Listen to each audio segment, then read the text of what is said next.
Film की शुरुआत होती है एक फैसिलिटी के अंदर से, जहां हम मिलते हैं मार्कस से। ये बंदा अपने रूममेट कीथ से बात कर रहा है और डिसाइड करता है कि वो यहाँ से निकलने वाला है। क्यों?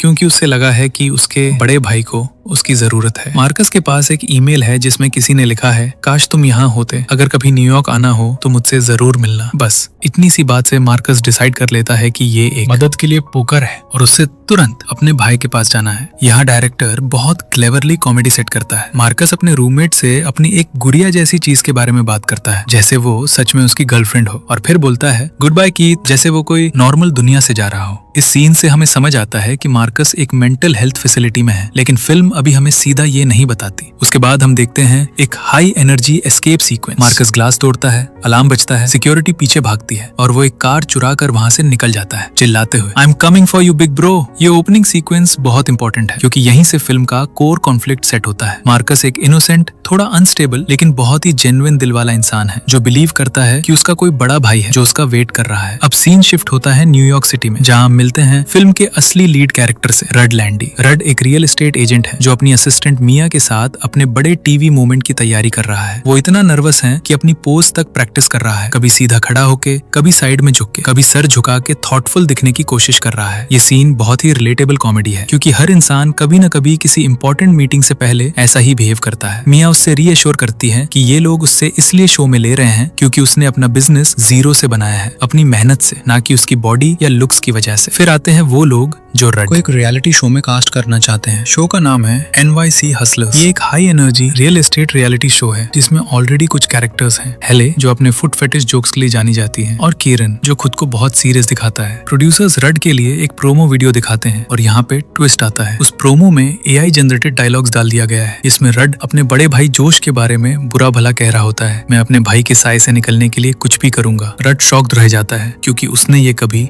कहा ही नहीं था। प्रोड्यूसर्स कैजुअली बोलते हैं कि AI से ऐड किया है dialogue, it's just temp, don't worry. यहाँ फिल्म सटली एक कमेंट्री भी कर रही है रियलिटी टीवी की फेक नेचर पर। कैसे प्रोड्यूसर्स स्क्रिप्टेड ड्रामा क्रिएट करते हैं ताकि शो इंटरेस्टिंग लगे। अब हमें पता चलता है रड के फैमिली बैकग्राउंड के बारे में। उसका बड़ा भाई जोश लैंडी एक बिलियनर हेज फंड मैनेजर है, डीजे है, फिलैंथ्रोपिस्ट है, बेसिकली हर फील्ड में सक्सेसफुल। पूरी सिटी उसे जानती है, उसकी हर पार्टी में सेलिब्रिटीज आते हैं। रड हमेशा उसकी शैडो में रहा है। प्रोड्यूसर्स इसी एंगल को यूज करना चाहते हैं शो के लिए। छोटा भाई जो बड़े भाई से आगे निकालना चाहता है। शुरुआत में रड इस एंगल से डिसएग्री करता है। वो नहीं चाहता कि शो सिर्फ उसके भाई के अगेंस्ट उसको डिफाइन करे, लेकिन जब वो अपनी फ्रस्ट्रेशन शो करता है रियल इमोशन के साथ, प्रोड्यूसर्स उससे बोलते हैं यही तो हम चाहते थे, यही असली बिग डॉग एनर्जी है। और रड बिना रियलाइज किए अपने आप को इस नैरेटिव में फिट कर लेता है। ये सीन फिल्म का एक स्मार्ट मोमेंट है क्योंकि ये दिखाता है कि कैसे इंसान अपनी इनसिक्योरिटीज को अननोइंगली परफॉर्म करने लगता है जब उससे वैलिडेशन मिलता है। वापस कट होता है मार्कस की तरफ जो रोड ट्रिप पे है न्यूयॉर्क पहुंचने के लिए। वो अपनी इमेजिनेशन में सोचता है कि उसका भाई कितना एक्साइटेड होगा उससे देखकर। बहुत ही इनोसेंट और कॉमिक तरीके से वो अपने आप को कन्विंस करता है कि उसका सरप्राइज विजिट एक अच्छी आइडिया है। रास्ता में वो एक गोल्फ कोर्स क्रॉस करता है, रेस्टोरेंट में रुक के रैंडम लोगों से बात करता है जैसे वो उनका दोस्त हो, और फाइनली एक्साइटमेंट में इतना खोया रहता है कि ध्यान ही नहीं देता ट्रैफिक पे। यहाँ फिल्म एस्टैब्लिश करती है कि मार्कस जेन्युइनली सोशली ऑकवर्ड है, लेकिन उसके इंटेंशंस बिल्कुल प्योर हैं। वो बस कनेक्शन चाहता है, किसी अपने की तरफ फील करना चाहता है। अब हम एक बड़ा सेट पीस सीन देखते हैं, एक चैरिटी गाला जो रड की वाइफ डैडरी होस्ट कर रही है। ये इवेंट्स होमलेसनेस के अगेंस्ट फंड रेज करने के लिए है। रड अपनी वाइफ से मिलता है और उससे पता चलता है कि उसकी शूटिंग बस 2 दिन में शुरू होने वाली है। वो बहुत एक्साइटेड है। फिर जोश एंट्री मारता है फुल स्वैगर के साथ, सबको इम्प्रेस करते हुए अपनी सेलिब्रिटी फ्रेंड्स की स्टोरी सुनाता है। जोश जैसा हमेशा करता है रड को सटली इंसल्ट करता है, उसके वेट पे कमेंट करता है, उससे रियल एस्टेट वाले भाई के रूप में इंट्रोड्यूस करता है जैसे उसका कोई इंपॉर्टेंस ना हो। फिर होती है डोनेशन की कंपटीशन। रड अपनी तरफ से $10,000 डोनेट करता है और उसकी वाइफ बहुत प्राउड फील करती है, लेकिन तुरंत बाद जोश खड़ा होके $1 लाख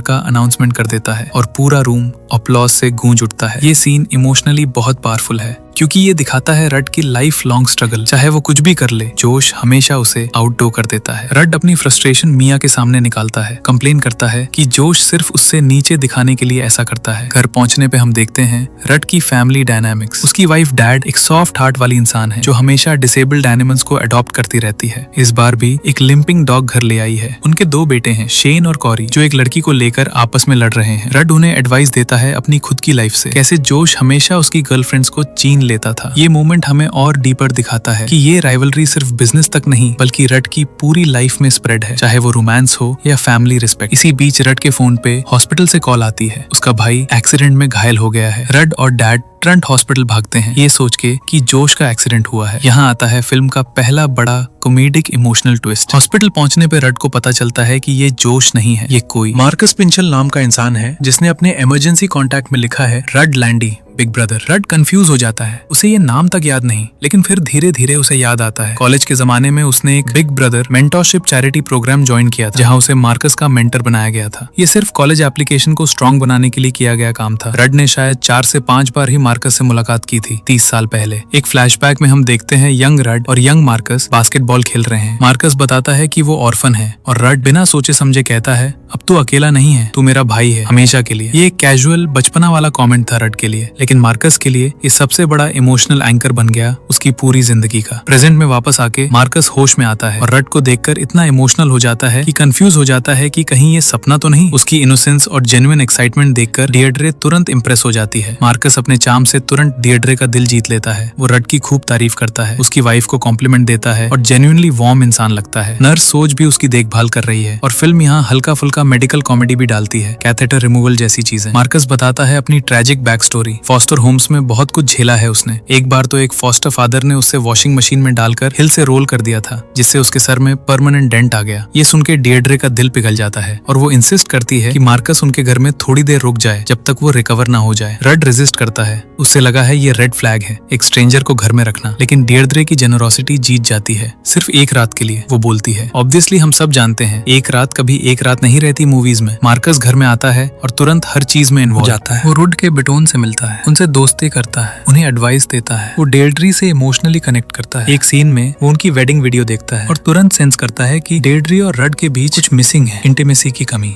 ये कॉन्वर्सेशन बहुत इंटरेस्टिंग है क्योंकि मार्कस एक कंप्लीट आउटसाइडर होते हुए भी फैमिली के अंदर के इमोशनल गैप्स को तुरंत पहचान लेता है। वो डिएड्रे को बोलता है कि शायद वो अपने अकेलेपन को छुपाने के लिए इतना बिजी रहती है चैरिटी वर्क में। इस बात से डिएड्रे को नए तरीके से सोचने पे मजबूर होना पड़ता है अपनी मैरिज के बारे में। दूसरी तरफ रड ऑफिस में मार्कस को रखना चाहता है क्योंकि वो उससे अपने स्टेयर से ऊपर नहीं ले जा पा रहा। बहुत ही फनी स्लैपस्टिक सीक्वेंस है जहाँ रड मार्कस को व्हीलचेयर पे कैरी करने की कोशिश करता है और बार बार गिर जाता है। एक रात मार्कस ब्रेकफास्ट बना रहा होता है और गलती से ओवन में आग लग जाती है जिससे घर जलते जलते बचता है। ये इंसिडेंट रड को डिसाइड करने पे मजबूर करता है कि मार्कस को अकेला घर पे नहीं छोड़ा जा सकता, इसलिए वो उससे अपने साथ शूटिंग सेट पे ले जाता है। ये फिल्म का सबसे केओटिक और हिलेरियस सीक्वेंस है। रड अपनी पहली शूट के लिए सेट पे पहुंचता है, मार्कस को कार में ही बैठने को बोलता है ताकि वो डिस्ट्रैक्शन न बने। सेट पे रड नर्वस परफॉर्मेंस देता है, डायरेक्टर किरेन उसे गलत डायरेक्शन देता है और जब एक्चुअल फिल्मिंग शुरू होती है तो रड का परफॉर्मेंस फ्लैट और ऑकवर्ड लगता है। प्रोड्यूसर्स ऑली और पॉली फ्रस्ट्रेट हो जाते हैं। इसी बीच कार में बैठा मार्कस वॉशरूम जाने की जरूरत फील करता है। बहुत देर कंट्रोल करने के बाद जब कुछ नहीं मिलता तो वो विंडो से ही काम निकलता है और कैमरा एक्सीडेंटली इस पूरे एम्बैरेसिंग मोमेंट को कैप्चर कर लेता है। एग्जैक्ट उसी वक्त जब रड अपनी सीरियस एक्टिंग दे रहा होता है बैकग्राउंड में। चीजें और बिगड़ती हैं जब एक ट्रक कार के विंडो को छीन के ले जाता है और मार्कस अपनी अंडरवेयर उठाकर कार के अंदर का मेस साफ करने की कोशिश करता है। फुल पब्लिक व्यू में कैमरा क्रू ये सब भी रिकॉर्ड कर लेता है, ये सोच के कि ये कंटेंट वायरल टीआरपी ला सकता है। रड गुस्से में बाहर भागता है, एक डिलीवरी ड्राइवर उसे टकरा के निकल जाता है और पूरा सेट केओस में बदल जाता है। मार्कस का सर भी थोड़ा जख्मी हो जाता है प्रोसेस में। इस केओस के बीच सब लोगों के सामने मार्कस अपनी pen but honest back story सुनाता है, कैसे उससे 16 अलग अलग फैमिलीज ने अडॉप्ट किया और हर बार रिजेक्ट कर दिया गया,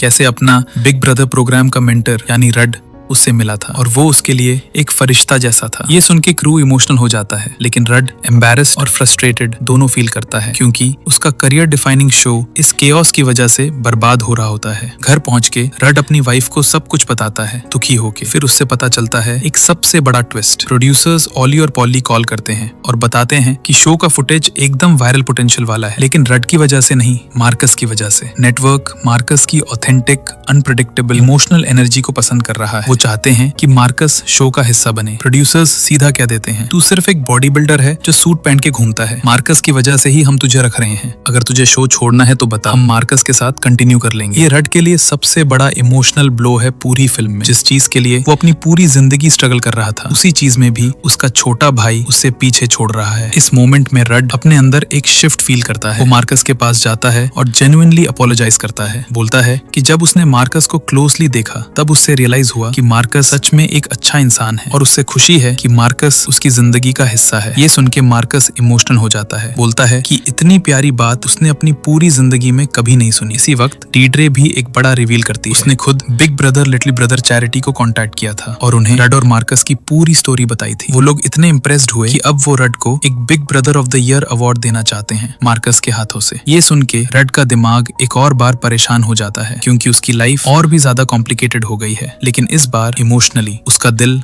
बदल चुका होता है मार्कस के लिए। शो का प्रेमिस है एक हाउस सेलिंग कंपटीशन और रड अपने बड़े भाई जोश से रिक्वेस्ट करता है कि वो उसका $19 मिलियन वाला लग्जरी हाउस सेल करने दे ताकि शो को बूस्ट मिले। जोश अपने टिपिकल जेनरस बट कॉन्डिसेंडिंग अंदाज में परमिशन दे देता है। जोश इसके सेलिब्रेशन के लिए एक पार्टी रखता है। पार्टी में रड अपनी रियल एस्टेट स्किल्स दिखाने की कोशिश करता है। हाउस के डिजाइन, आर्किटेक्चर और इमोशनल वैल्यू के बारे में बात करता है, लेकिन कोई भी उसमें इंटरेस्ट नहीं लेता। दूसरी तरफ जोश मार्कस की नेचुरल चार्म और ह्यूमर से तुरंत कनेक्ट हो जाता है। दोनों इतनी अच्छी बॉन्डिंग कर लेते हैं कि रड को कंप्लीटली इग्नोर कर देते हैं, जिससे रड और भी ज्यादा इनसिक्योर फील करता है। पार्टी में ड्रग्स भी इन्वॉल्व होते हैं। रड अपने आप को कूल और बड़ा दिखाने के चक्कर में जरूरत से ज्यादा ले लेता है और आउट ऑफ कंट्रोल हो जाता है डांस फ्लोर पे। कुछ देर बाद वो देखता है जोश और मार्कस आपस में कुछ डिस्कस कर रहे हैं और गलत फहमी में सोच लेता है कि मार्कस उसकी बिजनेस डील चुराने की कोशिश कर रहा है। गुस्से में वो उनकी तरफ दौड़ता है। दौड़ते वक्त रड का पैर एक वायर में फंस जाता है और वो धक्का लगने से जोश को नीचे गिरा देता है। जोश की सांस रुकने लगती है। एक लाइफ थ्रेटनिंग चॉकिंग इमरजेंसी बन जाती है। एम्बुलेंस बुलाई जाती है, लेकिन सबको पता है कि टाइम नहीं है वेट करने का। यहाँ मार्कस अपनी रियल वैल्यू प्रूव करता है। उसकी फॉस्टर केयर में से एक मॉम डॉक्टर थी और उसने कुछ मेडिकल स्किल्स सीखी थी। वो एक मेकशिफ्ट टेक्निक यूज करके जोश की जान बचा लेता है, सबके सामने, कैमरा के सामने। ये मार्कस का सबसे बड़ा हीरोइक मोमेंट है पूरी फिल्म में। जो इंसान अब तक सिर्फ कॉमिक रिलीफ लगता था, वो लिटरली एक जान बचा लेता है। इस केओस के बाद गुस्से में आके रड सबके सामने मार्कस की सच्चाई बता देता है कि वो एक मेंटल हेल्थ फैसिलिटी से भागा हुआ पेशेंट है। ये सुन के सब शॉक्ड हो जाते हैं। मार्कस अपनी पूरी सच्चाई खोलता है, कैसे उससे बार बार रिजेक्ट किया गया, कैसे उसके अंदर इतना अकेलापन आ गया था कि उसने खुद को रिकवरी फैसिलिटी में एडमिट करवा लिया ताकि वो खुद को नुकसान ना पहुंचाए।